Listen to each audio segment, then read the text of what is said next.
Can you hear now? We have 2 years of pandemic and so. Okay, you can hear now. Hopefully, just tell us if by any chance it's not working very well, the sound. Now they can hear. So hopefully. Good. So hopefully now the sound. So if you print that table, you in fact get log probability distribution of visualized, and you see that there must be some kind of curves in the mirror which describes this probability distribution, and it clearly exhibits non-normality. It's not symmetric to the well. Okay. And this leads us to the famous Ulam problem.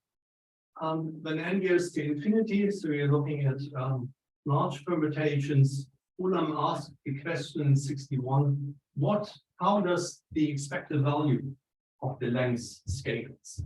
Okay, and by doing Monte-Carlo, one of the first Monte-Carlo simulations ever, we conjectured it's proportional to square root of n.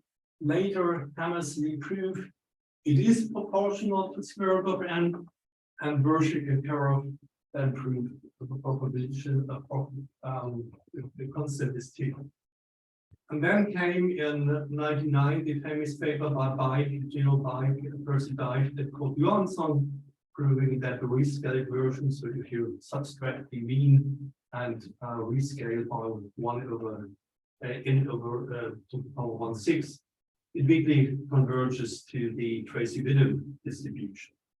So there is a connection suddenly appearing to Riemann-Hilbert theory. And this gives you the first 2 terms in an asymptotic expansion of the expected value of the length. So there are 2 questions for me if I see something like that.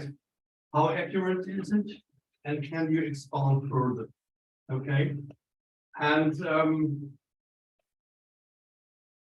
just to show you where you can go by the things I've done the last couple of years, I could extend this expansion, at least conjecturally, by 3 more terms. And interestingly enough, one of those terms is an exact rational, and I will explain this rational later on. Yeah. So is the problem connected at all to like origin and a composed random partition? Yeah. So if you look at the induced distribution of Young tableaus, okay, drawing uniformly perturbations, this push forward gives you a distribution of Young tableaus. It's called the Planck-Rand measure. And the first row goes like the largest eigenvalue of VOE is the second largest, and so on. Oh, so and this was the origin. This was of origin. Okay. Okay. Here are actually data. So for n 10 to the power 6 in 99, Toeplitz and Brains did Monte-Carlo simulations. They did 10 to the power 5 trials. It took them 100 hours computing time, and they got this picture. So here you see the Tracy-Widom in as a solid line, and as just those pluses use the discrete distribution as a PDF, okay, as a probability density, not as a cumulative thing. Okay, and you clearly observe first there are outlier sampling errors. This is typically for Monte-Carlo near the mode. And you also observe a bias, and for some reason this bias was never addressed in the literature I know of. So there is a slight shift to the right, okay? So instead of going into the natural parameter of the Tracy-Widom distribution, I like to plot those things in the combinatorial parameter, in the length, the longest decreasing of a longest decreasing subsequence. And here you see I plot the Tracy-Widom shifted by 1/2 URI in the denominator. This is exactly mimicking this 1/2 in the expansion I've shown you before. And this compensates for the bias you see here. And this is for 10 to the power 3 using exact values, not computed combinatorial, they're out of reach combinatorial, but by using expansions of the generating function and connecting them to the Chazy 1 equation. And then you can do this in 1.5 hours. However, it scales like 10 to the power 4, so you will never go to 10 to the power 7 here. This plot here shows you the discrete distribution against the random matrix limit by a Stirling type approximation I will explain you today. And this is computed for 10 to the power 7 in 10 seconds. Okay. And if you would do the same for the situation where you have exact data, you wouldn't see a difference. So the Stirling type approximation is already very accurate for small n, and I will explain why. And you see the random matrix limit is not particularly good at this at n being 1000.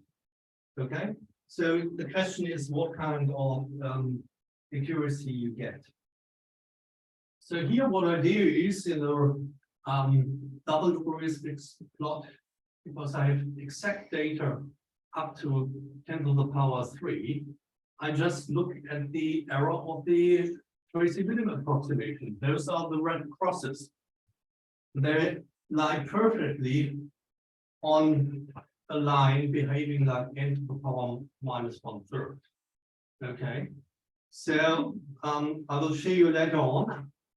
I can compensate for that. I can guess a form of that leading order. I can subtract it, and then I get this line, which scales like n to the power -2/3. Okay, and the Stirling type approximation I will show you today,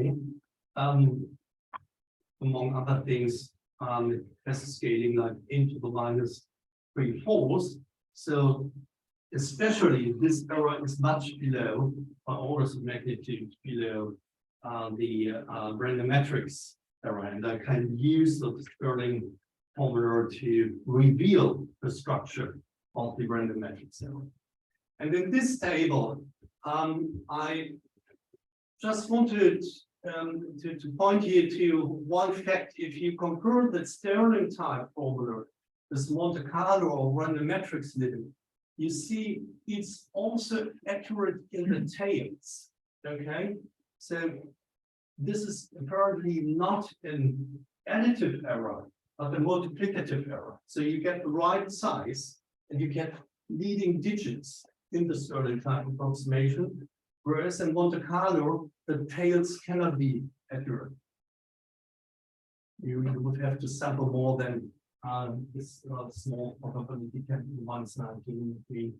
You have to go for 10 to the 38 trials. It's impossible to get that small things. And the random matrix limit is also additive error, so the tails are not accurate. Okay, so already for n equals 20, the Stirling type approximation gives you 2 to 3 correct digits. Okay. So having this accurate Stirling type formula, you can reveal the first corrections to the random matrix limit.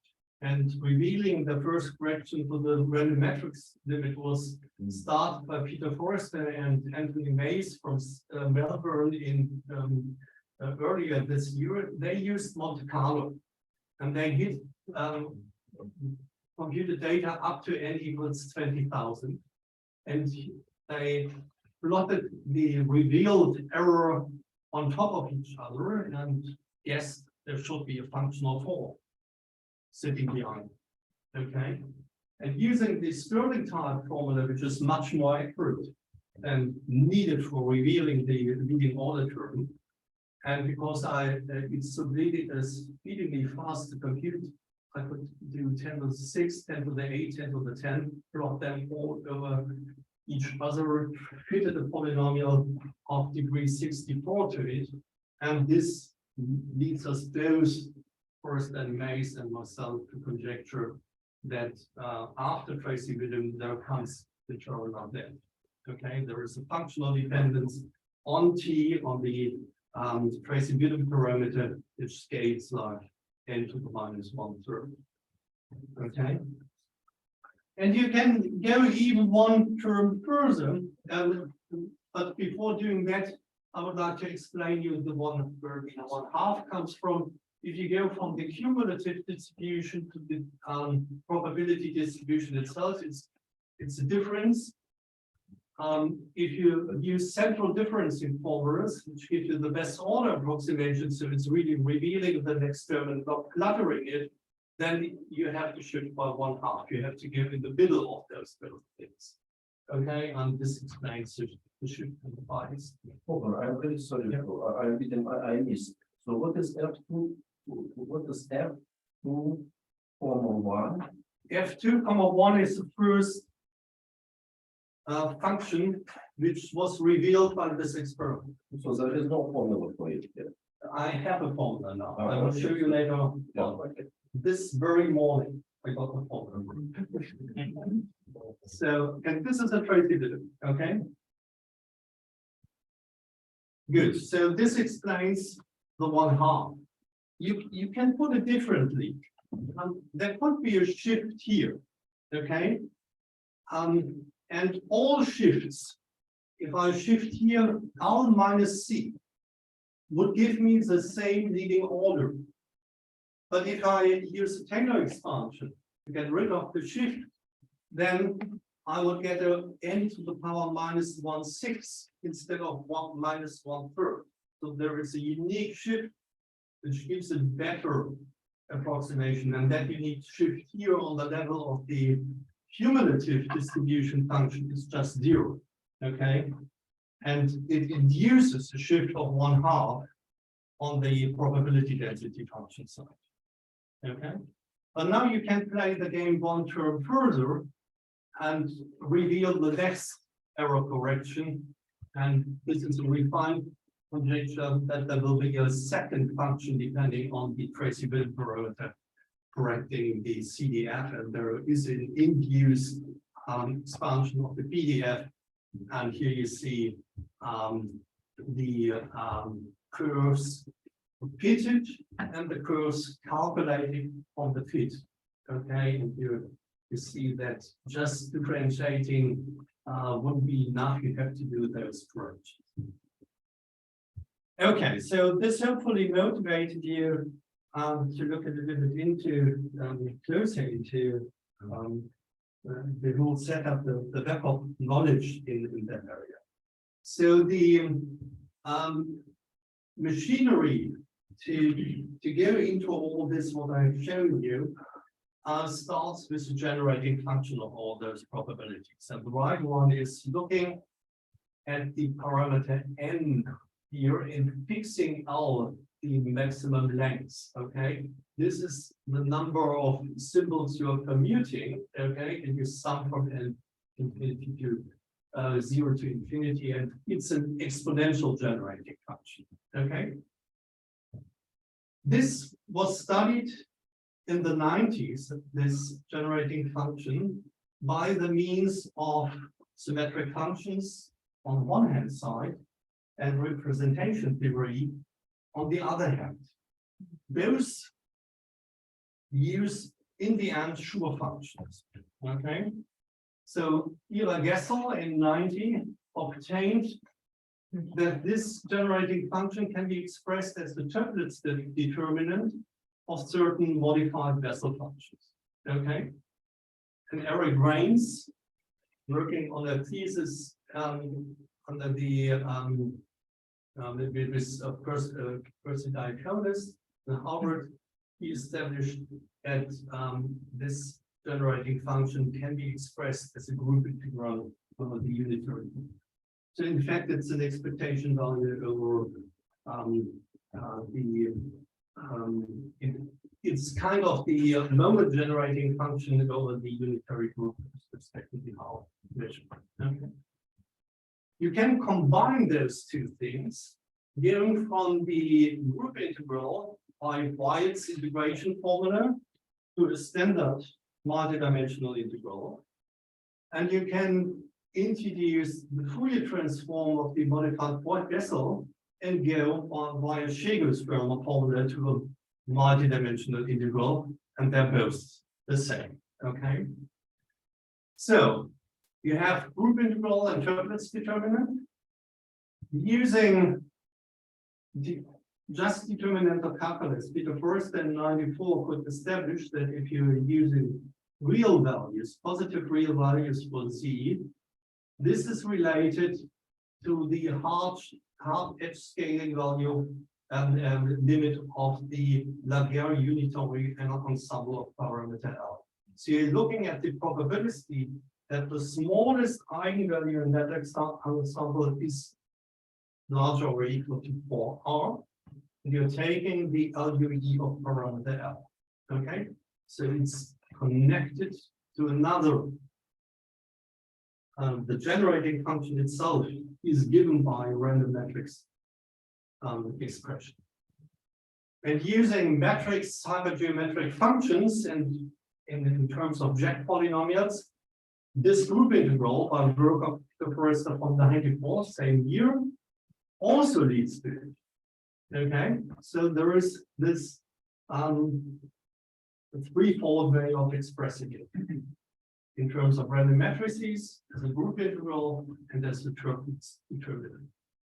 Okay, and this Toeplitz determinant can be turned by the general formula of Bornemann and Hankel in a complex pattern determinant. By complex, I mean the kernel is expressed in terms of complex analysis. And that I used about 12 years ago to numerically extract the values up to n equals 500. Okay, so this is a side line.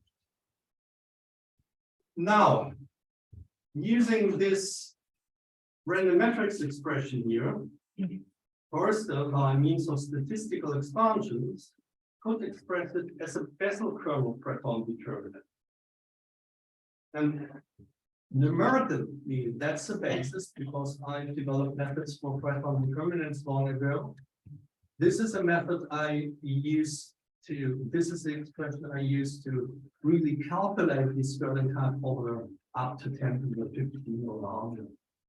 And that I can do this is because the generating function is H admissible. I will talk about that in a moment. And H admissibility can be proven from the group integral. Okay, so the numeric starts from the pattern, the theory starts from the group integral. Okay, and Tracy and Widom, by operator theoretic methods, could express this random matrix expression in terms of the sigma Painlevé 3 equation, the Okamoto version of writing Painlevé's. And if you transform this to a Chazy 1 equation, then you have the fastest method to extract exact values. And that I have found about 2 weeks ago here in Cambridge. Okay, so this is what you're calling Chazy 1, is that the second degree classification of Chazy? Are you talking about the third or? I will show you later on, and you tell me whether it's what kind of classification it is. So I'm relying you on Cosgrove's paper from 98. Okay, so this is a large picture. Okay, and I will talk about the orange color things here in my talk. I also started recently to do this for the involution case, which is much harder. There you have group integrals over cosets of the negative determinant cases and the orthogonal group. You would have mixed Toeplitz Hankel determinants. There are also relations, and you can express it in terms of the Laguerre orthogonal ensemble. this relation was proven for L being odd about 20 years ago by Peter Forrester and Nick Witten, but the even case was also only settled about 2 weeks ago on myself. And this leads to sigma Painlevé equation and can be also expressed in terms of Chazy-Widom and enables me for the first time to calculate candidates to n equals 1,000. And there's also this H feasibility setup in that case. Okay, so let's have a look at what people did with this generating function. So here again, you see the generating function. What people do if the generating function itself is difficult is to do a Poissonization. This is a general idea given back to Mark Touch when he considered the relation in statistics between empirical and theoretical distributions. So what you are in fact doing just by multiplying your generating function by e to the power minus r, you're plugging into the generating function the real parameter r non-negative. You're in fact introducing a random variable which takes the values n by Poisson distribution. Okay, so by pre-multiplication, it's a probability that if you first choose the order of the length of your permutation by the Poisson distribution, and then look for the probability that the length is not exceeding R. This is called the Hammersley process, and Hammersley used it to prove the probability that the expectation value is proportional to the square root. And as you have seen on the last transparency, this is the probability in LUE. So you have two probabilities really related to this Poisson generating function, as it is called. And if it's more easy, and easy it's meant in a relative way, to establish asymptotic expansions for this probability for this Poissonized version.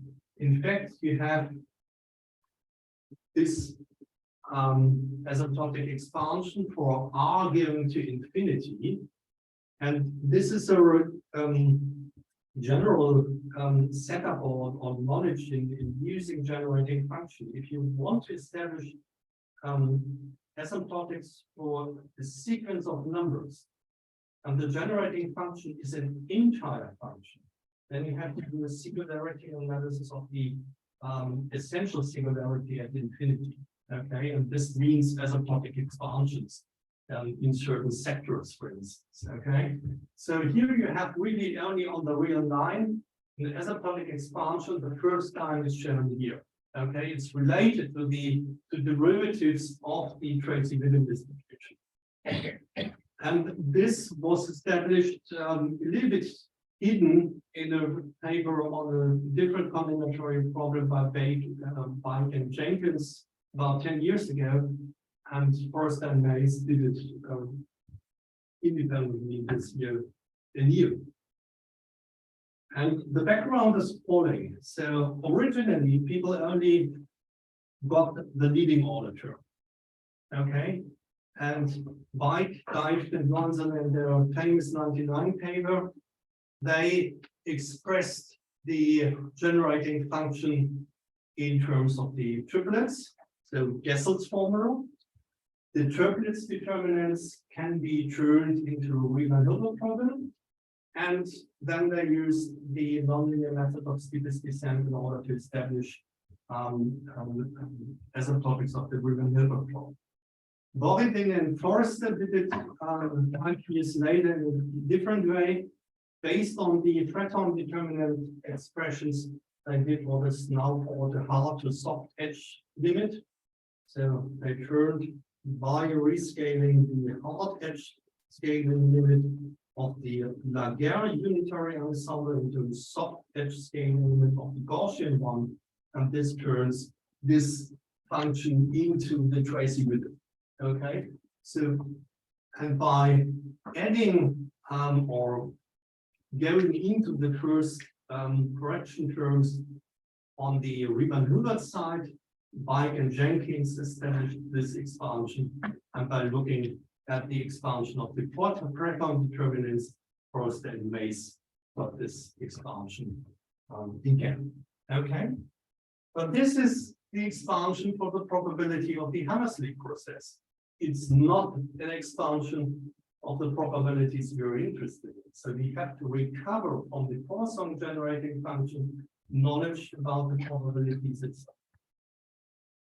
And this process is called de-Poissonization. And the idea is for the Poisson distribution has a mean invariance R equals R. So if you have intensity R in the Poisson distribution, it's all concentrated in a certain sense at N. Okay, so at R. So if you take R equals N, the hope is that you can recover this coefficient in the Poisson generating function. Okay, since this distribution is concentrated at R. So by taking R equals N, the hope is you can recover. And this hope has to be strongly connected to some kind of Tauberian condition to make it work. And the Tauberian condition Johansen used from a probabilistic point of view was monotonicity. We have a decreasing sequence of probabilities. Then if you go a little bit left and right to this N here and plug it into the Poisson distribution, generating function, then you sandwich your Pn. Okay, and the implied constants here are absolute. Okay, so but there is a trade-off. The closer you go to N, the worse those errors are. And the farther you go away, you can make it even exponentially small. The proof is based on concentration inequalities from probability and heavily using this monotonicity.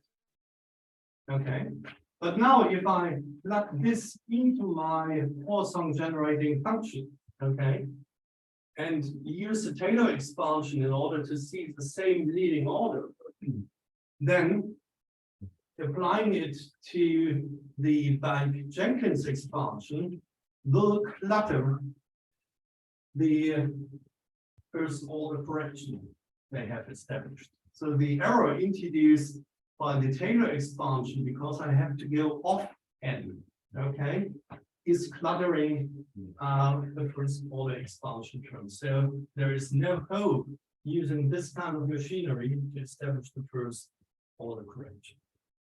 Okay. Recently I run into a different methodology, which is interestingly from the same year, 98.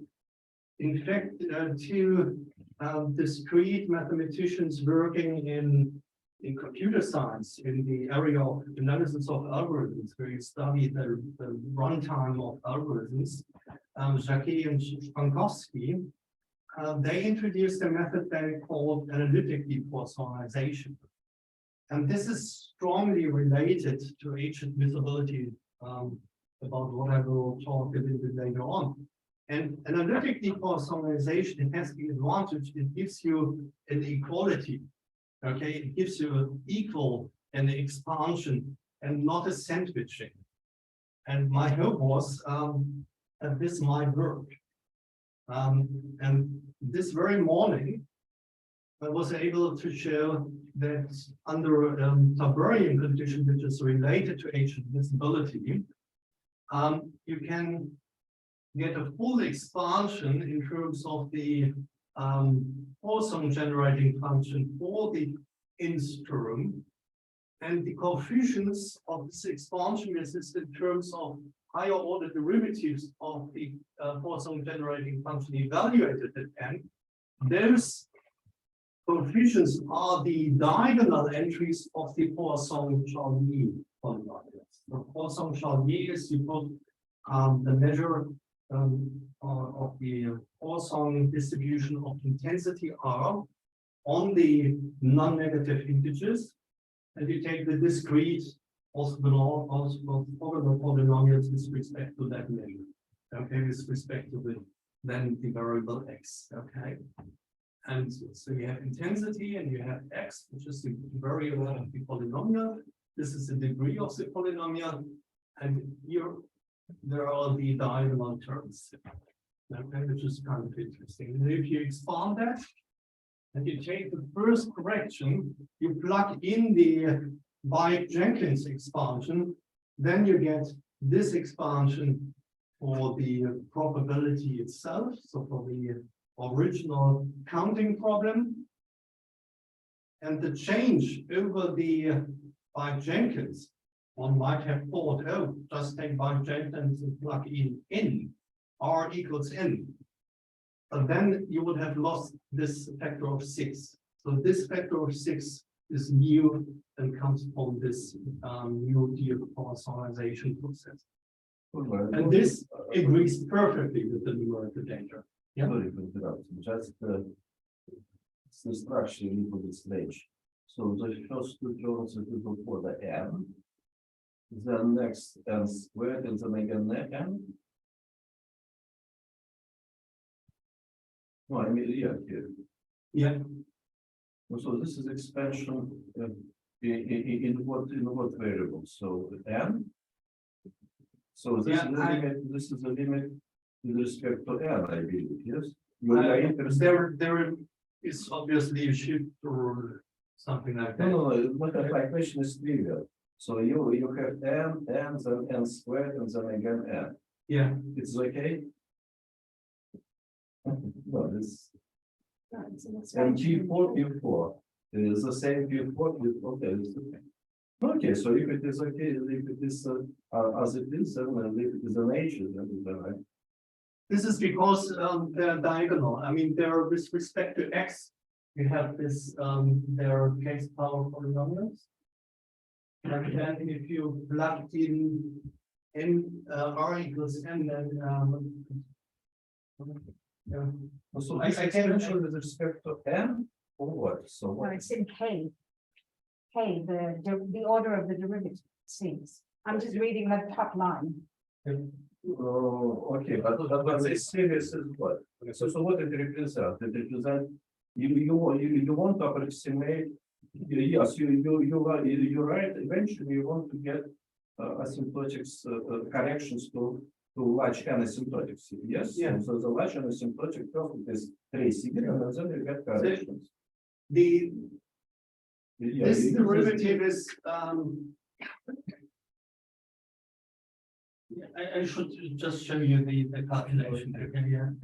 So my question is actually trivial. I just wondering that we have say P4 and P4 are the same P4. Yeah, and Those are derivatives of the the Poisson generating function. What will the squiggly line mean? Is it the end squiggly line? So first line. This is the asymptotic expansion for n goes to infinity. Angle. But This is the Poincaré type of asymptotic No, expansion. I have no problem with the first line. That's great. Yeah. But I just There might be misprint or no. this is what I have obtained in taking the I just wrote this slide at minutes before the lecture. This formula is correct, and if you evaluate it numerically, it fits perfectly with the numerical data which I had shown you before. Okay. And so this seems to be a mechanism to solve that problem of de-Poissonization from the purely probabilistic standpoint. And interestingly enough, in all those 24 years, people in the community of random matrices have only used Yorson's de-Poissonization lemma, this type of thing. So using the Tauberian condition of monotonicity and not going into the complex thing. Okay. So verbiage is good if there is some inconsistency between the first and second line, that might be just a copying error. So now I would like to tell you a little bit about H admissibility, a very short introduction. And I find it most easy to remember what H admissibility is all about if you give it a probabilistic flavor.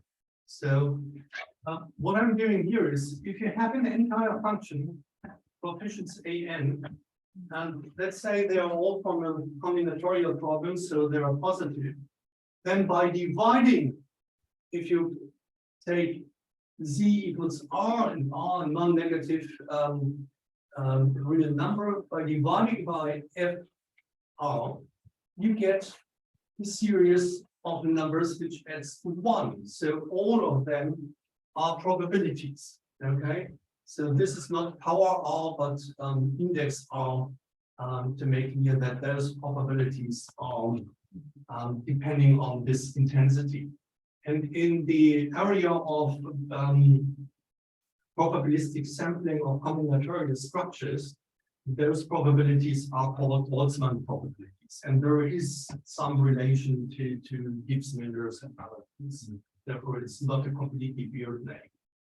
So if I now generate or look at a random variable, which takes the non-negative integers exactly with those probabilities, then the expected value and the variance of that Boltzmann variable can be expressed in terms of the given entire function. And those are the two auxiliary functions which Hayman in his original memoir just called A and B. And by Adamar convexity, this is a monotone function, and therefore this is a positive function. Okay. And there is a very technical definition of H admissibility. I will not show it to you. From his paper, Hayman, Hayman in 56. If such a function is H admissibility, then this Boltzmann variable is approximately normal as R goes to infinity, the intensity goes to infinity. So this means those probabilities are given in terms of the mean and variance by a Gaussian, but you have a small error going to 0 if R goes to infinity sitting here. And please note, in the case that you are solving the equation AR equals N, so you take a specific radius, then this is just 1 here. Okay, and this is a general Stirling formula. Okay, and you have a multiplicative error. Okay, so this is just a multiplicative perturbation and not an additive perturbation. But you can also say, I'm not going to solve this exactly, but I just bound the exponential away from 0. This is as good as choosing the Stirling formula. And its freedom can be used to good purpose. And if you just multiply by FR then and divide by Rn, just not changing the nature of this multiplicative perturbation structure, then you get a asymptotic formula for the coefficients itself. This is a kind of general Stirling type formula. Okay. The proof showing that H admissibility is giving you approximately normal distribution of the Boltzmann variable is, in a sense, a repackaged saddle point method. Okay. So it's just applying saddle point method to Cauchy intervals for expressing the coefficient A. It comes in handy because there are a lot of theorems showing you that functions are H-admissible. For instance, you have disclosure properties, okay? If f and g are an entire H-admissible and you have a polynomial with positive coefficients, then the product of the exponential f plus the polynomial, f times the polynomial applied to f, and e to the polynomial are all H-admissible. And this is what in many books is the only thing. Many combinatorial objects can be asymptotically expressed by means of those closure properties. For instance, if you take the exponential function, then you are in the case e to the p, where p is a polynomial with positive coefficients.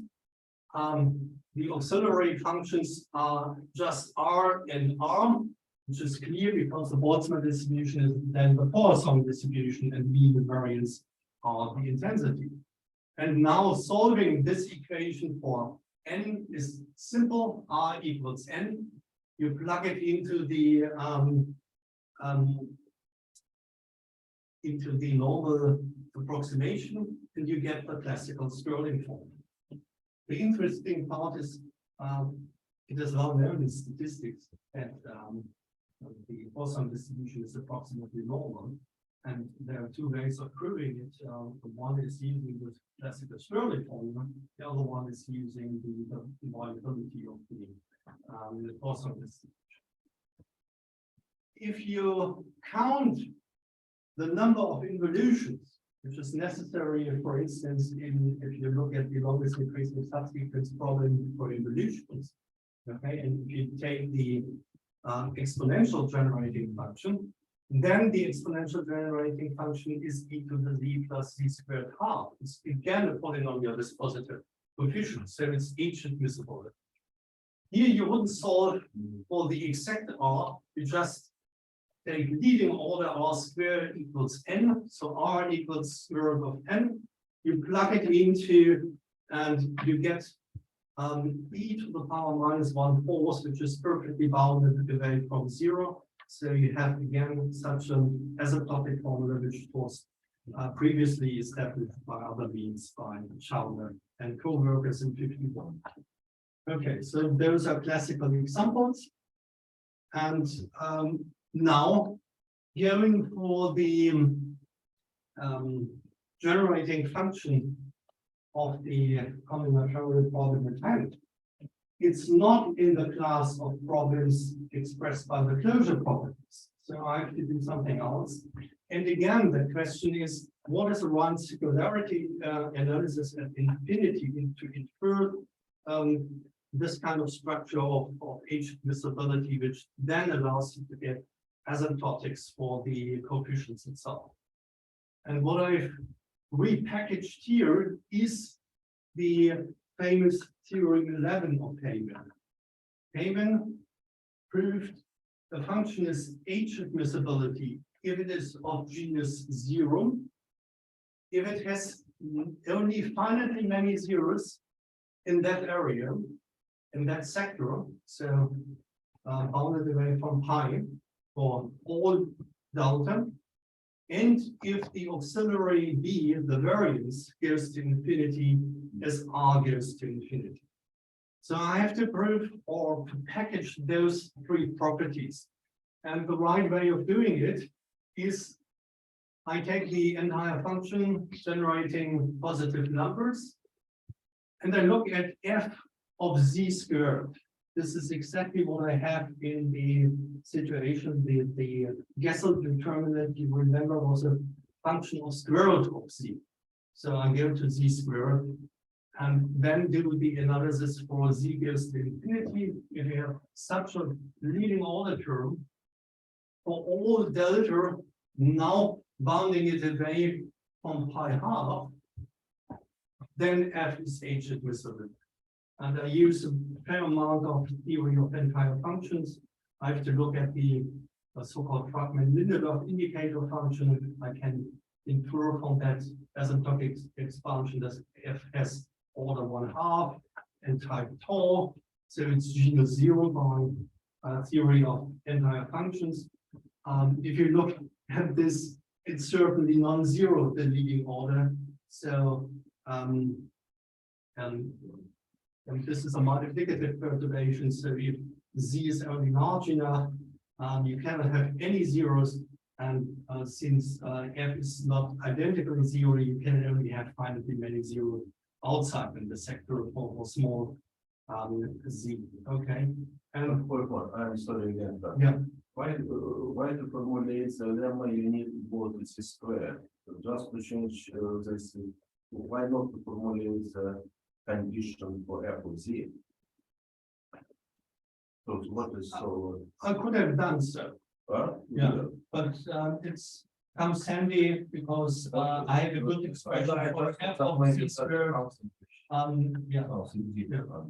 And you cannot prove, so f of z squared only have every second thing non-zero, every second Taylor coefficient, okay? So f of z squared cannot be H admissible. But f of z squared is the handy object in the context. Say what does it mean? Yeah. I didn't say so because it's a very long definition, and I know it's H admissible if it is genus 0, it has only finitely many zeros in that sector, and if B goes to infinity. And that B goes to infinity is simply because I can differentiate this function. Okay. So now I know it's H admissible if the function satisfies my lemma. So here comes, because if I plug in C squared, I have the moment generating function over the unitary group is a Z here. Otherwise, I would have a square root of Z, and then I would have to discuss is there a branch cut or not, and because there are symmetries, there is no branch cut. Okay. So using White's integration formula, it is this multiple integral. Okay. And if you look at the leading order, I extract e to the LZ, then the leading order here is square root. Okay. And the leading order of the one-to-one determinant of e to the I theta is just a homogeneous polynomial of degree L times L minus 1. Okay. And what I would like to get is to answer what is question mark times multiplicative error here. If Z goes to infinity for all arguments strictly bounded away from pi r. Okay. And it looks like using a multidimensional Laplace method. Okay. The only problem is if you look at the literature for multiplicative for multidimensional Laplace method, if you go into the complex plane, then you just plug in 0, where you have the maximum here, into this homogeneous polynomial. So this is 0 if the degree of that polynomial is larger than 0. And if it is 0, Q's estimate wouldn't tell you anything. Okay, it wouldn't give you the leading order.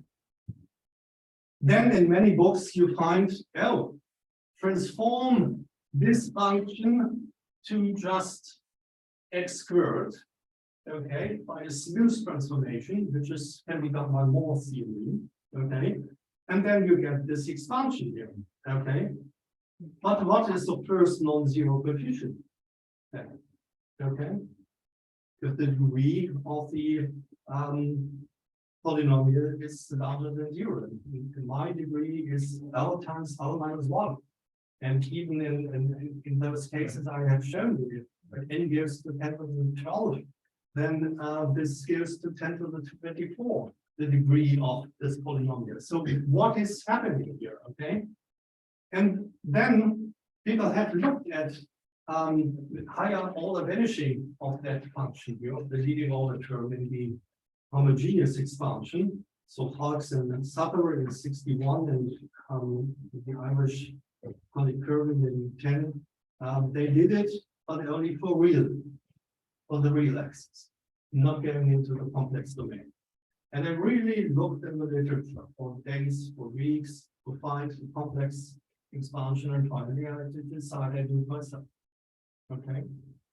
And there is a theorem, and if you have a higher order degree here, then this goes into the exponent in front of the, and a Gaussian integral remains, okay, of the leading order homogeneous term. And this works if this integral is non-zero. So instead of that the g's itself is just a constant g0, which is non-zero, the Gaussian integral of that leading order term has to be non-zero.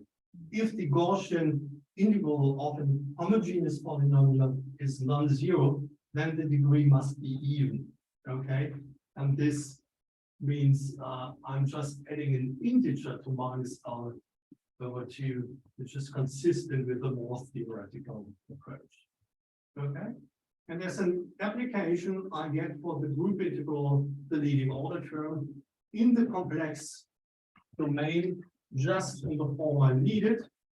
And interestingly enough, the CL sitting here, if you evaluate it, it gives you a subgroup integral and it just a superfactor, okay, in the integer. And by my new criterion, I now know this function, and therefore all representation of that function are H admissible. Okay. And I can use the Bessel kernel determinant in order to calculate numerically the Stirling time approximation. Okay. So if I do this, just have a look at the hard edge scaling limit. It's given as a operator determinant in terms of this integral kernel, where the phi and the psi function are standard Bessel functions of spiral convex. This is Tracy-Widom 94. And using operator calculus, then you can calculate the observing functions. You have to do the logarithmic derivative times s. You have to take another derivative times s. And this can all be expressed in terms of simple resolvent expressions. The first one I had already obtained about 6 years ago. And it's not very difficult to go further. And all those formulas can be easily implemented in my Breton toolbox in MATLAB. I've talked at many places about how to evaluate Breton determinants numerically, and there is a fast and accurate numerical Stirling tabular type, and using all those things. So it really gives you full precision in very fast way. Okay. So just to answer you the next question about Painlevé 3 and Chazy 1. So combining a table of exact values, the generating function is given as an exponential over integral of v, and v satisfies the sigma Painlevé 3 equation. This was Tracy-Widom 94. Now you just expand v into a power series. One knows by combinatorial of the combinatorics of the product that the expansion starts at L+1, and you can calculate the first coefficient. You just truncate at order k, so you're introducing order rk to the power r to the power k+1, and you use power series calculations with truncated power series, and this gives you up to k the probabilities you are interested in rational arithmetic. Okay, you just have to plug in the truncated power series expansion into the Painlevé equation. But now look at it. it's quadratic in the leading order, and it's cubic in the rest. Cubic means you get double sums with respect to the AX. And the complexity of compiling a table would scale like 8 to the power of 5 because of all that. The logarithms comes because the length of the integers is n times logarithm n, and multiplication is also n times logarithm n if you have the length of integers by n. Okay, therefore log squared. And if you do this, my table of up to 1,000, I did it, was running 120 hours on the machine in the university in the background. Okay, so several days. Now, I learned 2 weeks ago by looking at the paper of Cosgrove from 98 that there is an equivalent Chazy-1 equation, which is third order. It's linear in the leading order of the work of the function B, and it's quadratic in the rest. And quadratic means it's a single sum with respect to the coefficients. Okay, and you can work out the details, and this is an explicit quadratic recursion for the coefficients. Okay, but the complexity is now only into the power 4. And compiling my table has gone down by a factor of 80. Okay, and this is even more important in the involution case, because in the involution case, the Painlevé equation would be a sigma Painlevé 5, which is quartic, so fourth order polynomial in the lower order derivatives. Okay, which would be give me a triple sum. Okay, but again, it can be formulated equivalent as a Chazy-1, which gives me quadratics, and the same complexity is here. So it's even more important in that case. And I'm quite happy that I bumped into that paper of Cosgrove. So Chazy-1 has 6 subcases. Yeah, And so it's, I think. so Chazy-1 is kind of matter Painlevé equation. All Painlevé equations can be expressed in Chazy-1, and the remaining case are elliptic functions, I think. Yes. Yeah. So matter thing, but they always have this structure being linear in the third order derivative and having a quadratic reminder in the lower order terms. And then they have 9 coefficients, and they have, depending on those coefficients, you have only 1 to 6 for the elliptic. Okay. Work in progress. Look at the involutions. This gives you the beta equals 1 case of the Tracy-Widom. And now I really see lengths in order to really get also from the theoretical side into the expansions. One can look at fixed form free involutions, which would also add the beta equals 4 case for the Gaussian symplectic ensemble in random matrix theory. You could extend it to Schur measures. So really we use measures on the representation theory of the symmetric group.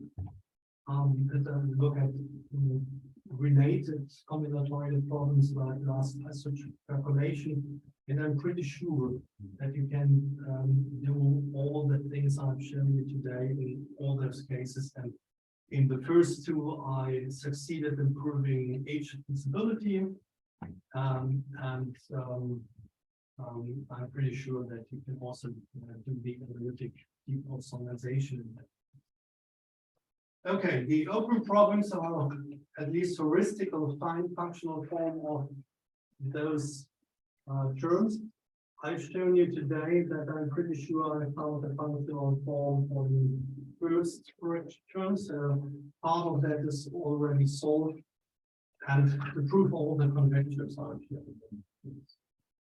would be interesting. And I find it really interesting that such a thing which really stirred some excitement about 20 years ago left so many open questions which are interesting these days. So that Peter Forrester and Tom Brokers and myself are interested in it. Yeah, I thank you for your attention.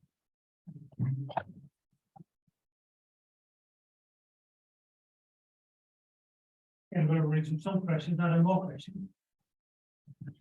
So what does the H admissibility really mean for example, if I just want to get vessel current?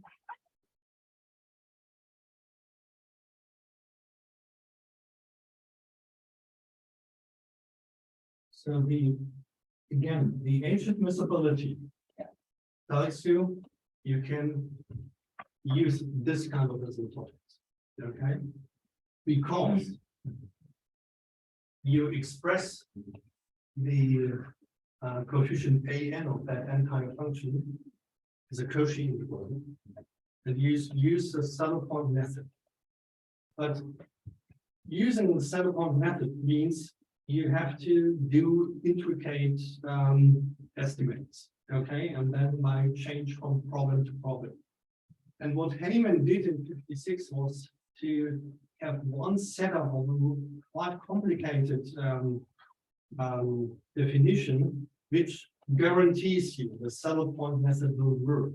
Okay, it basically means you have a sector around the real axis where you have leading all the exponential behavior in terms of those two functions, and you have a decay in the complementary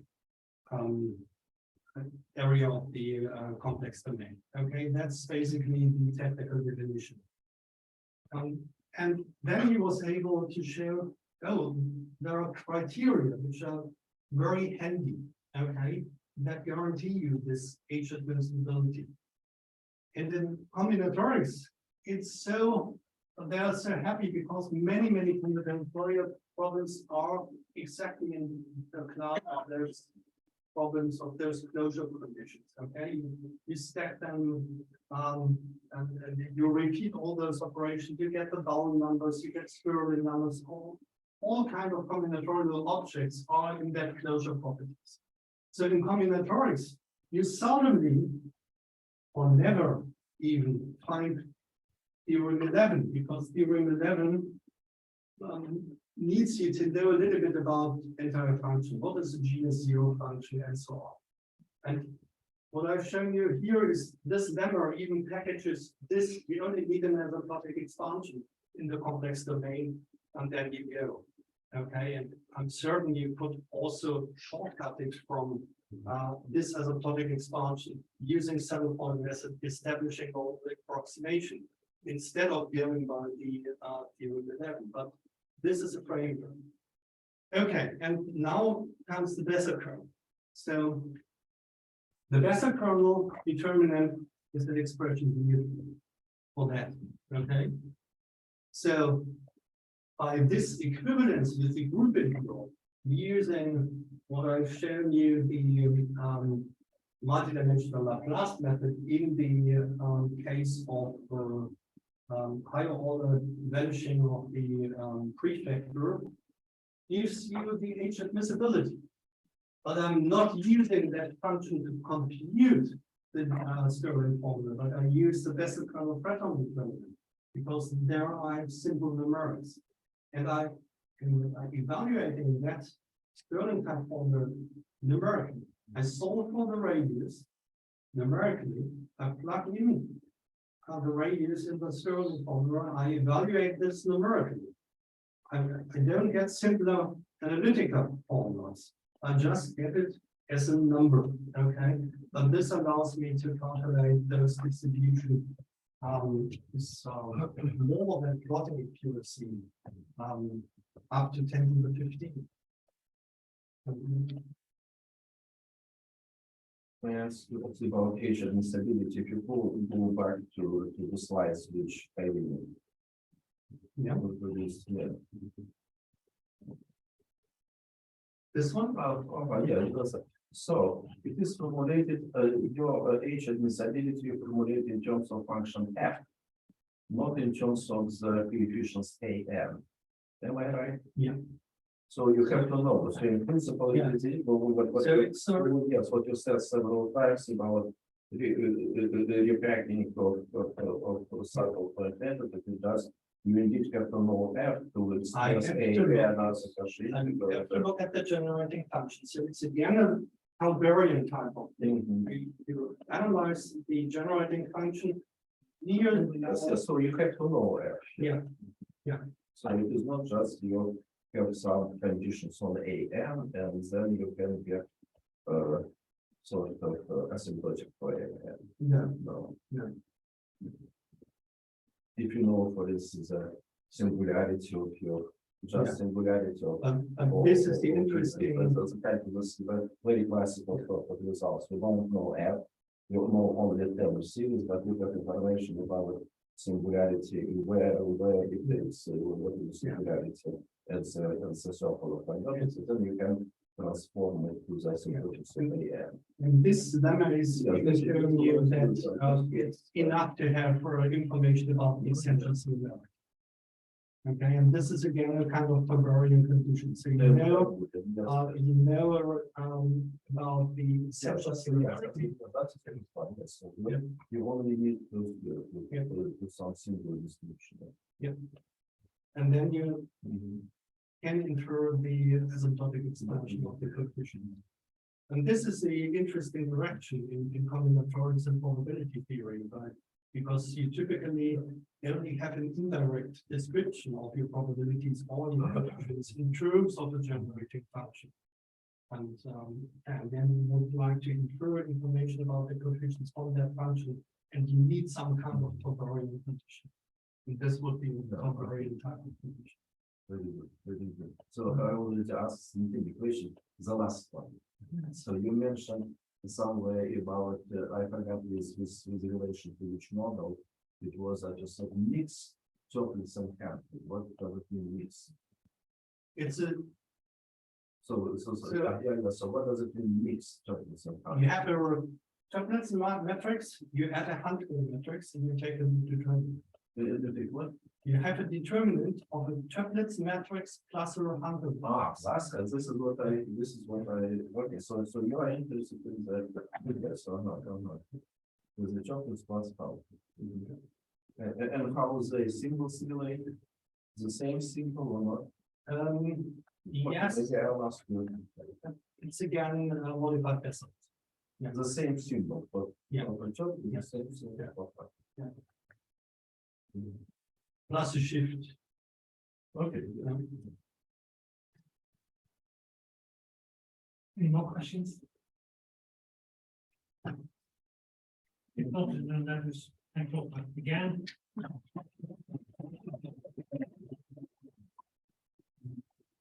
At 5 o'clock, we have the wine and cheese reception at Miller.